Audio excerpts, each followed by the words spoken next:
सब तैयारी कर रहे हैं, तो सर भारतीय वायुसेना भी तैयारी कर रही है। बताया जा रहा है कि इस साल अक्टूबर में अब तक का सबसे बड़ा युद्धाभ्यास का आयोजन होने जा रहा है और इसमें कई सारे देश भाग लेंगे। और इसी से जुड़ा सवाल ये है, क्योंकि हम वायु रक्षा प्रणाली की बात कर रहे हैं, तो अभी जब प्रधानमंत्री जी अमेरिका गए तो वहाँ पर जो भारत अमेरिका रक्षा करार हुए हैं उसमें ख़ासतौर पे जो प्रेडेटर ड्रोन है वो जो सौदा हुआ है उसको लेकर यहाँ पर सवाल उठने शुरू हो गए हैं। कांग्रेस पार्टी ने सवाल किया है कि एक तो प्रधानमंत्री जी ने इसके सौदे के संबंध में कैबिनेट कमेटी ऑन सिक्योरिटी की बैठक नहीं की, महंगा सौदा कर लिया है, भारत को बहुत महंगा मिलने जा रहा है, दूसरे देशों को सस्ता मिलता है। तो क्या आपकी प्रतिक्रिया है सर, महंगा सौदा है या खरा सौदा है?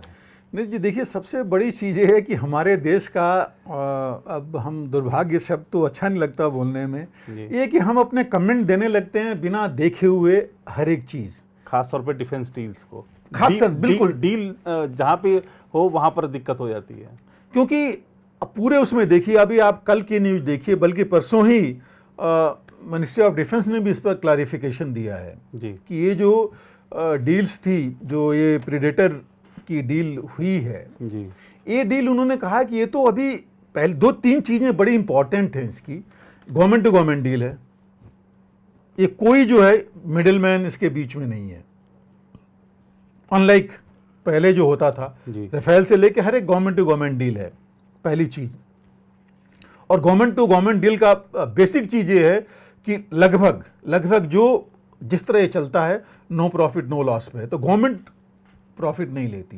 कंपनी से तो खैर जो है वो अपना, वो तो किसी के थ्रू भी देते हैं, बट कोई मिडिल मैन आएगा तो वो तो अपना कमीशन लेता है, बाकी चीज़ें चलती हैं, दोनों तरफ कमीशन हो जाते हैं।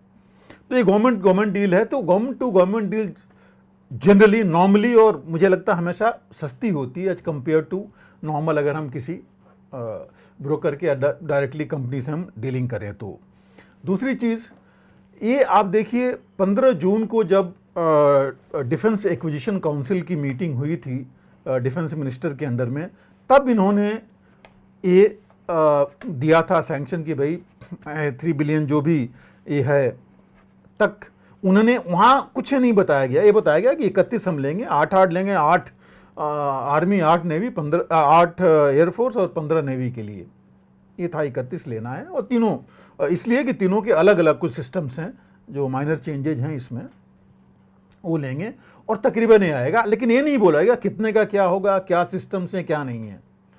और जो इन्होंने कांग्रेस पार्टी ने बोला, मुझे नहीं लगता कि पूरे डिटेल में वो गए हैं कि क्या सिस्टम है, क्या क्या चीज़ें इसमें आ रही हैं और किस वजह से वो है। हालांकि मैं नहीं कहता कि उनको पता नहीं है, उनके पास भी एक्सपर्ट्स हैं, हो सकता है मुझसे ज़्यादा लोग जानकार उनके पास हैं जो जानते होंगे, लेकिन जो भी इसके बारे में अभी आप देखिए मोदी ने बोला है, बड़ा क्लियरली परसों स्टेटमेंट दिया है कि देखिए डील अभी फाइनल नहीं हुई है जी, ये डिस्कशन हुई है अभी, और डिस्कशन के बाद देखिए बहुत चीज़ें होती हैं, टेक्निकल इवोल्यूशन हालांकि वो हो चुका है, लेकिन कुछ अभी दोबारा होगा। पीएनजी होती है, प्राइस नेगोशिएशन कमेटी होती है जो प्राइस नेगोशिएशन करती है, एक और भी कई चीज़ें होती हैं, सब होने के बाद में जा करके फाइनल प्राइस तय की जाती है और फिर जो है सीसीए में, कैबिनेट कमेटी में जाती है ऑन सिक्योरिटी, और वहाँ जा करके फाइनल अप्रूवल होता है। तो जनरल वो है इस तरीके से। तो इसलिए ये कहना कि सीसीए को नहीं किया, सीसी के बिना तो ये डील हो ही नहीं पाएगी जी। तो डील अभी ना साइन हुई है ना फाइनल हुआ है, खाली बातचीत हुई है कि हाँ तैयारी है, तैयार हैं, और ये डील आज से तो हो नहीं रही है। अभी आपने देखिए कल का स्टेटमेंट देखिए, इन्होंने एक जगह नेवल चीफ का था जहाँ उन्होंने इसके बारे में बताया है कि ये नया नहीं है। नवंबर 2020 में नेवी ने 2 जो है प्रेडेटर्स लिए थे ऑन लीज, जब उन्हें, हमारे पास ऐसा कुछ था ही नहीं, और जब हमें ज़रूरत पड़ी 2 चीज़ें हम आएंगे कैपेबिलिटी में तब देखेंगे इसकी कि, तो उन्होंने, मैं पहले उनका स्टेटमेंट दे दूं, उन्होंने बड़ा क्लियरली बोला कि नवंबर 2020 में हमने इसको लिया, 2 प्रेडेटर ऑन लीज लिए और इसको हमने पूरा यूज़ किया, इवेल्युएट किया, और तब जा कर के इन्होंने इसके बारे में इसको एग्री किए लेने के लिए। तो ऐसा नहीं है कि नहीं चाहते हैं, किसी सर्विस ने बोला कि नहीं चाहते हैं, सब चाहते हैं। सारा कुछ करने के बाद वो पहली बार देखिए कि 2 साल यूज करने के बाद, ये शायद इनको पता था कि नहीं पता था, जी जिन्होंने कांग्रेस की तरफ से बोला है जी कि ये हम इस्तेमाल किए हैं नवंबर 2020 से अभी, और जो जरूरत हमारी थी इससे पूरी हो रही थी। जी दूसरी चीज, जहां तक प्रेडेटर ड्रोन्स की हम बात कर रहे हैं, ये बी है, पहले ये मार्क ए था, बी है, ये इम्प्रूव्ड है। तो जी। अगर ये प्राइस की बात कर रहे हैं तो हो सकता है पहले वाले की बात कर रहे हैं या अभी की बात कर रहे हैं। दूसरी चीज सिर्फ ड्रोन की बात कर रहे हैं या उसके साथ जो आर्मामेंट्स और जो एडिशनल कैपेबिलिटीज हैं, जी जैसे हमें गाड़ियों में एड ऑन मिलते हैं, यहाँ भी वो एड ऑन होता है कई चीज़ों का, जी। तो उनके बारे में भी लिया है कि नहीं। जैसे रफाल के बारे में हुआ था, वही एड ऑन की बात नहीं कर रहे थे, वैसी ही बात कर रहे थे। तो ये सब चीज़ें हैं कि जो कि थोड़ा सा मुझे लगता है कि इन्होंने नहीं अभी उस बारे में गए हैं, जी ना इनको पता है, तो इस वजह से थोड़ा सा इन्होंने ये अपना स्टेटमेंट दिया है। हमारी जरूरत क्या थी? देखिए, हमारे पास हाई एल्टीट्यूड ड्रोन्स नहीं थे। जी। हम यूज़ क्या कर रहे हैं अभी? एक सर्चर मार्क 1 और 2 जी जो हमने इजराइल से लिया हुआ था, जी और चूंकि मैं खुद ही उसमें सर्चर मार्क 1 हमारे अंडर में थे, हमने ऑपरेट किया, हमने प्रॉब्लम्स काफ़ी थी। जी पुराने मॉडल से स्पेयर्स नहीं मिलता था, हाँ इस्तेमाल तो कर रहे थे फिर भी, लेकिन जो क्लैरिटी और जो चीज़ें हमें चाहिए नहीं मिलती थी उससे। जी हाइट सीलिंग उसकी कम थी, जी हाई एल्टीट्यूड के लिए हमारे पास कुछ था ही नहीं। जी फिर हमने अपना भी कुछ डेवलप किया, निशांत जी DRDO से जो डेवलप्ड है, लेकिन उस लेवल तक हम नहीं जा पाए हैं, हमारी रिक्वायरमेंट्स नहीं हो पा रही थी। रियल टाइम इंट के लिए हमने कुछ यूज़ किया, लेकिन बड़ा क्लियरली हमने कई जगह इस्तेमाल किया। JNK में हमने इस्तेमाल किया, एंटी मिलिटेंसी में भी, क्रॉस भी वो करने के लिए, लेकिन जितनी क्लैरिटी प्रेडेटर में है या बाकी जो इस लेवल के ड्रोन्स हैं वो हमारे उसमें नहीं थी। इनको हेल बोला जाता है। तो ये ड्रोन्स काफ़ी एडवांस्ड हैं, जिनकी हमें ज़रूरत थी इसके बारे में, हाई एल्टीट्यूड के लिए खास करके, बिकॉज इसकी सीलिंग तकरीबन 50,000 फीट तक है, जी जो कि हमारे नॉर्दर्न बॉर्डर्स के लिए बहुत ही ज़रूरी हैं जी वहाँ पर। फिर ये इसमें आर्म ड्रोन्स भी हैं, जी जिसमें हमारे जो सर्चर और बाकी थे, इनमें हम नहीं वो कर सकते थे, हथियार या कुछ और नहीं फिट कर सकते, बट इसमें आर्म ड्रोन्स हैं जिसमें कुछ मिसाइल भी फिट हो सकती है जी और एक्सप्लोजिव या बाकी चीज़ें भी हम इसमें फिट कर सकते हैं। रेकी के लिए तो ये है ही है, मल्टी मिशन हैं, कई टास्क हम कर सकते हैं इनसे, जी कई मोड्स हैं इसके जो कर सकते हैं। क्लैरिटी इसके कैमरे की, बाकी जो क्लैरिटी है कंटिन्यूअस सर्वेलेंस की, 35 घंटे रह सकता है। जी तो ये चीज़ ऐसी है कि हम रेकी भी कर सकते हैं, टारगेटिंग भी कर सकते हैं अगर ज़रूरत पड़ी तो। रिपोर्ट्स तो खैर हमें मिल ही सकती हैं लगातार, कंटिन्यूअस। और ये जो 20-30 घंटा है, जिस एल्टीट्यूड पर जितनी क्लैरिटी, इतनी हमें सेटेलाइट से भी नहीं मिल पाएगी जी। तो इसलिए हमें इस तरह का, मैं नहीं कहूँगा यही ड्रोन, मैं कहता हूँ इस तरह का ड्रोन हमारे लिए बहुत ज़रूरी था जी। तो ये जो है मेरे हिसाब से तो इन्होंने काफ़ी सोच समझ के ही किया है। और ये जो जिस ड्रोन की हम बात कर रहे हैं, जैसे मैं कह रहा था, anti surface, anti sea, anti sky, ऐसे ये वॉरफेयर के लिए तीनों बने हुए हैं। जो आर्मी के लिए आ रहा है एंटी लैंड वॉरफेयर है, एयरफोर्स वाला एंटी स्काई वॉरफेयर है, ऑफ कोर्स एंटी नेवी वाला जो एंटी सी वॉरफेयर के लिए है। तो उस तरह की उसमें जो चीज़ें हमें चाहिए इलेक्ट्रॉनिक्स से ले करके बाकी चीज़ें उसमें होंगी जी। तो सारा डिटेल एक्चुअली इन्होंने भी, नेवल चीफ ने जो कल अपने उसमें काफ़ी डिटेल्स उन्होंने बहुत डिटेल में बताया इसके बारे में कि उन्होंने क्या क्या चीज़ें थी, क्या कमियां वो भी बताएंगी, और जो चीज़ें उनको चाहिए स्पेसिफिक तीनों ने, आर्मी, एयरफोर्स, नेवी ने बताया, उसके बाद जाकर के इसको इन्होंने शॉर्टलिस्ट किया है जी। तो और यही नहीं, आप ये देखिए, सिर्फ इसके लिए ही नहीं है, ये डिजास्टर मैनेजमेंट में जी। अभी जो बाढ़ और ये जितने स्लाइड्स और लैंडस्लाइड ये वो चीज़ें होती हैं उसमें इस्तेमाल कर सकते हैं हम। आफ्टर ऑल रेकी और बाकी चीज़ें ही हैं जी। पेलोड की जगह हम कुछ और भी चीज़ें हो सकता है इस्तेमाल कर सकें वहाँ सामान भेजने के लिए जी। तो ये सिर्फ इसके लिए ही नहीं है जिसमें हमारे जो अभी अवेलेबल हो सक्षम नहीं है जी। जी। तो इस वजह से इनकी काफ़ी जो कैपेबिलिटी है वो काफ़ी ज़्यादा है, और जो एयरबोर्न कैपेबिलिटी है वो भी मैंने बताया कि काफ़ी है। इसमें यहाँ तक कैपेबिलिटी है कि अपने आप को बचा भी सकता है जी कुछ दुश्मन के रडार से, और उसके कुछ वेपन से, सारे तो नहीं, कुछ से अपना कर सकता है ये। जी तो एक कैपेबिलिटीज है जो कि हमें जिसकी जैसे मैंने कहा जरूरत थी।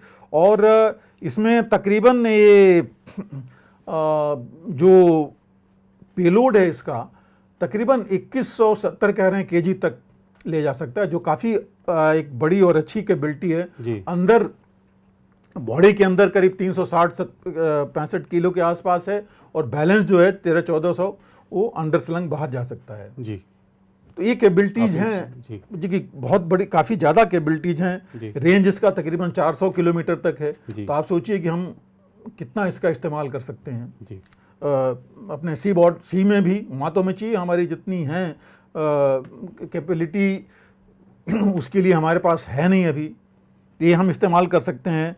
और इंक्लूडिंग जो लैंड बॉर्डर्स में तो है ही है। जी 700 किलोमीटर तकरीबन पर आवर की स्पीड है इसकी, जी तो काफ़ी अच्छी है काफी अच्छी है। स्पीड, जिससे कि हम ये यूज हो सकता है। जी। तो इसलिए मैंने कहा कि ये बहुत ज़्यादा हमारे लिए, मतलब हमारे हिसाब से, जैसे बीच में इसका इन्होंने नाम इसका और भी रेपर, हंटर, किलर ये भी नाम दिया जा चुका है, जी, बिकॉज ये जी। सारा काम कर सकता है। जी दुश्मन को खोज भी सकता है, ढूंढ सकता है, जी और उनको मार भी सकता है। जी तो हंटर, किलर, मतलब इसके सब उस कई इलाके रूप हैं। तक नाम दिए गए हैं। इसका मतलब कि ये आजमाइश हो चुकी है और ये काफ़ी यूज हुए हैं। जी। ये इराक में भी इस्तेमाल हुआ था, ये यहाँ अफगानिस्तान में भी इसका इस्तेमाल किया गया, बहुत एक्यूरेटली इस्तेमाल किया गया है इसका। जी। तो इस हिसाब से देखिए तो ये काफ़ी ज़्यादा है। इसके अंदर जैसे मैंने कहा मशीन गन्स भी लगा सकते हैं, laser guided bombs, 2 laser guided bombs लग सकते हैं इसके अंदर। जी। 200-250 केजी तक की पाउंड के जो बॉम्ब हैं, जी। किलो तक 225 या 30 किलो तक के बॉम्ब्स इसके अंदर इस्तेमाल कर सकते हैं आप। तो काफ़ी बड़ी कैपेबिलिटी है जी जिसका आप इस्तेमाल पिन पॉइंट टारगेटिंग के लिए कर सकते हैं। जी उसमें hello fire, 4 hello fire missiles, जो हेल फायर मिसाइल्स का नाम आपने देखा इराक, अफगानिस्तान, सब जगह काफ़ी नाम हुआ था उसका, जी। जो इस्तेमाल हो सकता है। तो ये सारी चीज़ें अगर इसके साथ आ रही हैं तो नेचुरली कॉस्ट फैक्टर तो हर एक का बिल्कुल है। अगर हम कहेंगे हेल फायर नहीं लेंगे तो कॉस्ट कम पड़ेगी। जी तो बिल्कुल उसी हिसाब से है कि हर एक चीज़ का जिस हिसाब से जो हमने अपने हिसाब से सोचा है। जी जरूरतों के हिसाब से जो भी है। और ये हालांकि इतना नया नहीं है, 1996 वगैरह का ये मॉडल है जी प्रेडेटर जिसका इस्तेमाल हुआ है, जी जो यूज़ होता रहा है। और इसके 3 या 4 इम्प्रूवमेंट्स हो रखे हैं, नहीं कि 96 में जो आया वही चल रहा है, जी। वही हमको मिल रहा जी। है। इसके काफ़ी इम्प्रूवमेंट्स हुए जी। हैं, जैसे जैसे इन्होंने इस्तेमाल किया है, देखा है, उस हिसाब से होते रहे हैं। तो इसलिए मुझे लगता नहीं कि इसमें ऐसी कोई प्रॉब्लम है। जी। और एक दूसरी चीज़, सबसे बड़ी अच्छी चीज़ ये है कि इसका जो मेंटेनेंस बेस है वो हमारे यहाँ ही बनेगा। जी पहले एक और सबसे बड़ी जो चीज़ है टेक्नोलॉजी ट्रांसफ़र की, हालांकि 100% टेक्नोलॉजी ट्रांसफ़र नहीं हो रही है इसमें, जी लेकिन कहा यह जा रहा है कि 25 से 30% फिर भी टेक्नोलॉजी ट्रांसफ़र इसकी होगी हमारे पास। जी तो वो भी एक कॉस्ट पर, कीमत पर आता है। अगर आप टेक्नोलॉजी ट्रांसफ़र नहीं करेंगे जी। तो आपको कीमत कम देनी पड़ेगी। जी। रफाल में भी यही हुआ था, रफाल में भी टेक्नोलॉजी ट्रांसफ़र हुआ था, मेंटेनेंस सब यही बनना था, मेंटेनेंस जी। बेस।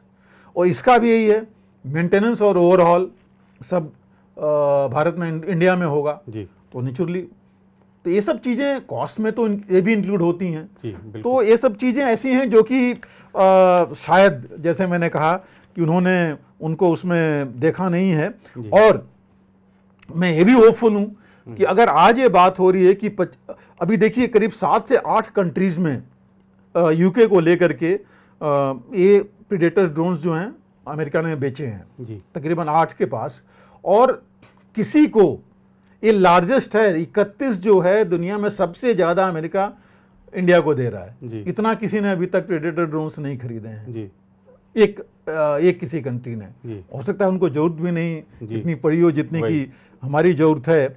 लेकिन अब मैं ये कह रहा हूं कि चूंकि अगर इतने आ रहे हैं और अगर ये उस हिसाब से बने जी तो हो सकता है किसी टाइम प्रोडक्शन भी इंडिया में शुरू करने की जरूरत दोनों को महसूस हो, बिल्कुल उनको लगे कि यहाँ ज़्यादा आसान है जी और हम कर सकते हैं। जी तो एक वो भी चीज़ आगे हो सकती है जिसके बारे में हमें होपफुल रहना चाहिए। जी और जो मैंने बोला था MRO concept, maintenance, repair, overhaul, जी MRO कॉन्सेप्ट होता है इसमें, वो तीनों यहाँ होगा तो हमारे लिए आसानी है। नहीं तो जैसे मैंने आपको बोला कि सर्चर और बाकी जो हमारे अब इजराइल से आए हैं, बार बार हमें इक्विपमेंट उनकी तरफ देखना पड़ता है कि वो इक्विपमेंट दें, जी तो तब जो है हम वो स्पेयर दें, तब जा करके हमारा वो मेंटेनेंस हो।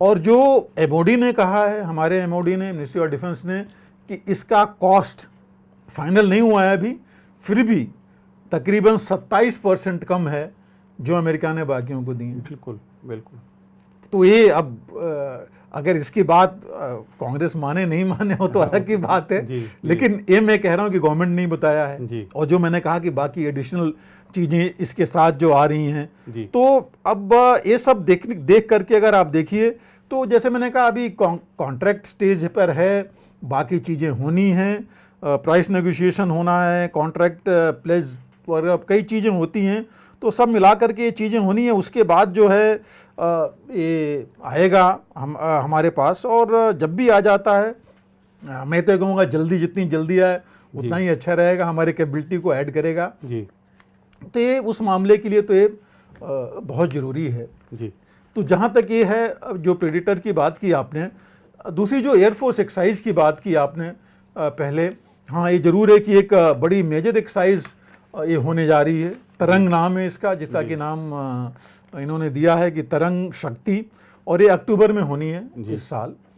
और अक्टूबर इसलिए कि देखिए, कोई भी आप समझिए कि एक्सरसाइज इतनी बड़ी होगी जिसमें कि 12 देश आएंगे, 6 तो टोटली पार्टिसिपेट कर रहे हैं, 6 ऑब्जर्वर हैं, तो कितने एयरक्राफ्ट, मतलब जो प्रैक्टिस होती है उसके लिए बहुत ज़्यादा तैयारी करनी पड़ेगी। कहाँ करना है, किस एयरबेस से, उस समय एयर सिचुएशन, हमारी सिविल फ्लाइट्स हैं, बाकी हैं, कम्युनिकेशन, लॉजिस्टिक्स, काफ़ी बड़ा हो जाता है जी इन सब चीज़ों को करने में, तैयारी करने में। जी तो अभी गवर्नमेंट सैंक्शन फाइनल आना है, बट एयरफोर्स ने अपनी मतलब प्रिलिमिनरीज ये कर ली हैं, और चूँकि उन्होंने इस हिस्से से बात कर ली हैं।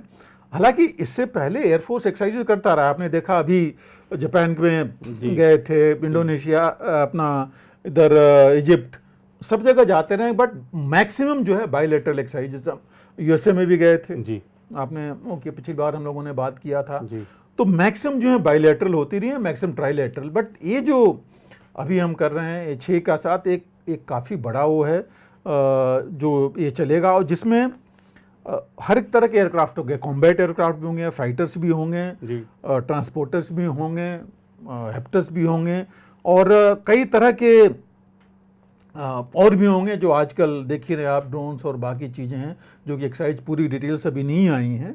बट ये इन सारी चीज़ों को लेकर के, और हैं कौन, देखिए आप, कंट्री जैसे नहीं है कि नॉर्मली है, फ्रांस है जी ये, इंग्लैंड है, ऑस्ट्रेलिया है, USA है, जी तो इनके सबके साथ मिल करके मतलब सारे एडवांस्ड एयरक्राफ्ट हैं, नेशंस हैं जिनके पास ये टेक्निक्स इनकी अपनी हैं, जी और सब जो हैं ऐसे हैं कि इन्होंने अपने अपने एयरक्राफ्ट हर जगह इस्तेमाल किए हुए हैं। हमने भी किया, इन्होंने भी किया, इन्होंने अभी तो यूक्रेन में खैर इनकी एयरक्राफ्ट तो नहीं, बट बाकी चीज़ें चली रही हैं। जी तो वो सब देख करके एक ये काफ़ी, हालांकि ये भी कहा जा रहा है कि इसका फोकस क्या है, फोकस अगेन इंडो पैसिफिक लेकर के आ रहा है, जी कि वो मैंने जैसे हम लोग बात करते पहले कि चीन को फिर भी वो होगा, जी बट ये है, और वही कंट्रीज हैं लगभग जो वहाँ भी हैं इन्वॉल्व, चाहे वो ऑकस में हैं, चाहे वो क्वाड में हैं, चाहे इंडो पैसिफिक जो ग्रुप है उसमें हैं, तो वहाँ भी है। और ये कैपेबिलिटी हम अपने यहाँ भी टेस्ट करेंगे कि क्या ये चीज़ें जो हमारे नॉर्दर्न बॉर्डर्स में हैं चीन के साथ, वहाँ पर क्या चीज़, कौन सी टैक्टिक्स किस तरह सक्सेसफुल हो पाएगी। तो इसमें पायलट्स के लिए भी, जो ग्राउंड्समैन है, एडमिनिस्ट्रेटिव स्टाफ है, लॉजिस्टिक स्टाफ है, सबके लिए एक बहुत बड़ी सीखने की चीज़ होती है हर एक को।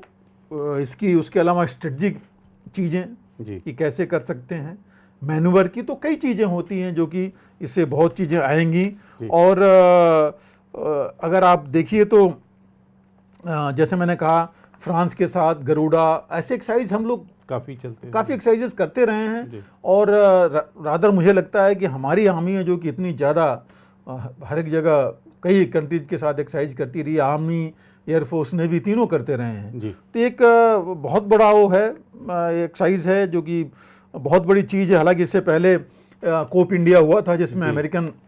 अमेरिकन एयरफोर्स आई थी, और 3 एयरफील्ड से हुआ था, मेरे ख्याल से आगरा, काकीनाडा और एक और ग्वालियर किससे वहाँ से हुआ था, ये सॉरी पानागढ़ से हुआ था। तो ऐसी भी चीज़ें हैं जी। जहाँ से हम लोग करते रहे हैं। तो मुझे एक चीज़ और देखिए आप कि फ्रांस में जो बेसल डे होता है इनका, जी। उसमें हमारे एयरक्राफ्ट जाएंगे, कॉन्टिजेंट जाएगा, जी। और हमारे प्राइम मिनिस्टर को उन्होंने गेस्ट ऑफ ऑनर बुला रखा है फ्रांस ने। जी। इसके लिए जुलाई में होना है। जी। तो वहाँ भी जाएंगे, जिसमें 14 जुलाई को ये है। जी। तो ऐसे करके आप देखिए तो एक एक्सचेंजेज हमारे काफ़ी हो रहे हैं, और मुझे लग रहा है कि काफ़ी चीज़ें इससे हमारे एयरफोर्स को, हमारे एयर वॉरियर्स को मिलेगी अपनी कैपेबिलिटी के लिए। इंटरनेशनल कोऑपरेशन इसमें हमारा कितना मजबूत होगा, आपसी जो हम बढ़ सकते हैं। इंटर ऑपरेबिलिटी, हम एक दूसरे अगर जाना हुआ, एक दूसरे की ज़रूरत पड़ी तो हम ऑपरेट कर सकते हैं कि नहीं। जी। अगर अमेरिका की एयरक्राफ्ट की ज़रूरत हमें पड़ेगी, फ्रांस या यूके की अगर हमें इंडो पैसिफिक में कहिए या चाइना बॉर्डर पर, जी। मैं नहीं कहूँगा कि पड़े क्योंकि हम कैपेबल हैं करने के लिए, बट अगर पड़ी तो भी इंटर ऑपरेबिलिटी जो है हम कर सकते हैं कि नहीं, वो टेस्ट होगा इसमें। जी। तो ये सब चीज़ें हैं जो कि बड़ी इम्पॉर्टेंट हैं। दूसरी चीज़ एक और है कि ये जो ऐसे सिर्फ फ्लाइंग नहीं होती, एक realistic scenario, combat scenario create किया जाता है जिसके अंदर ये ऑपरेशंस होते हैं, तो भी एक बहुत बड़ी चीज़ें होती हैं। एयर एसेट्स हमारे पास हैं, कितने हम इस्तेमाल कर रहे हैं, जी। कैसे इस्तेमाल कर रहे हैं, जी। वो भी टेस्ट होता है, क्योंकि एक्चुअल लड़ाई तो अभी हो नहीं रही है और सिनेरियो में हो जाती है। जी। हम एवेल्युएट कर सकते हैं अपनी कैपेबिलिटी कि क्या जो सिनेरियो पेंट किया जा रहा है उसमें हम उसके कैपेबल हैं कि नहीं करने के लिए। जी। नहीं है तो फिर हमको अपने आप को और स्टडी करके और एनहांस करना पड़ेगा।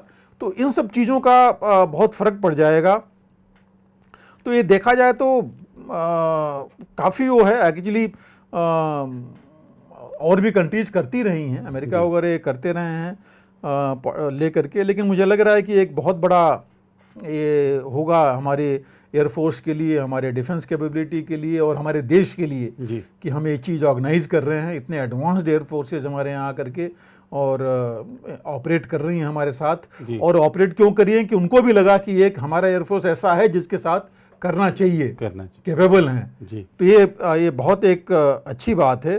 और मुझे लग रहा है कि इससे हम 1-2 स्टेप्स आगे ही होंगे ऐसे एक्सरसाइजेस के बाद चीन से, चाइना से, और हमारी कैपेबिलिटी और ज़्यादा, हमारी जो कैपेबिलिटी है, हमारे जो क्रू हैं और ज़्यादा प्रोफेशनल होंगे इस फील्ड में। जी बिल्कुल सर, और धन्यवाद सर। आज के कार्यक्रम में आपने विस्तार से खास तौर पर वैगनर ग्रुप और उसके जैसे और जो सशस्त्र समूह हैं जो कि सरकारों के लिए भी कई बार काम करते हैं, उन पर आपने उनके इतिहास पर प्रकाश डाला विस्तार से। और ख़ास तौर पर रूस यूक्रेन युद्ध के जो ताज़ा हालात हैं, किस दिशा में जा रहा है युद्ध, अपने पहले की तरह उसमें फिर से विस्तार से आपने सारी जानकारी दी है। चीन और इजराइल के जो संबंध हैं किस दिशा में जा सकते हैं या चीन क्या सोच रहा है, इस बारे में आपने बताया। साथ ही भारत अमेरिका रिश्तों पर जो चीन का बयान आया उसकी आपने समीक्षा की। साथ ही ताइवान के मन में जो डर बैठ गया है उसको आपने सामने रखा। और आपने जिस तरीके से बताया कि भारतीय वायुसेना जो एक बहुपक्षीय युद्धाभ्यास करने जा रही है बहुत से विकसित देशों के साथ, वो भारत के लिए किन मायनों में महत्वपूर्ण है। और साथ ही जो हमने अभी अमेरिका से रक्षा करार किए हैं, खासतौर से प्रेडेटर ड्रोन की खरीद को लेकर जो सवाल उठाए जा रहे हैं, उस सौदे को लेकर जो सवाल उठाए जा रहे हैं, उस पर आपने विस्तार से जानकारी दी और ये भी बताया कि किन किन क्षमताओं से लैस होगा प्रेडेटर ड्रोन आपने बताया कि हमने नेवी ने उसका उपयोग भी किया है और हमारे लिए वो लाभदायक भी सिद्ध रहा है, हमारे लिए उपयोगी है। ये हमने उसको 2 साल के अंदर परखा है, ये इस बारे में आपने जानकारी दी। तो निश्चित रूप से आज के कार्यक्रम में आपने विस्तार से जिन मुद्दों को रखा है उससे हमारे पाठकों का, दर्शकों का बहुत सारा ज्ञानवर्धन हुआ होगा। सर, आप इस कार्यक्रम से जुड़े चर्चा में आपका बहुत बहुत धन्यवाद। फिलहाल इस रिपोर्ट में इतना ही। बाकी देश की नई खबरों के लिए बने रहें आप प्रभा साक्षी के साथ। अगर आप भी लेना चाहते हैं देश दुनिया की तमाम जानकारी तो आज ही सब्सक्राइब करें हमारे चैनल को। साथ ही नीचे दिए बेल आइकन को जरूर दबाएं ताकि हर अपडेट आप तक पहुंच सके।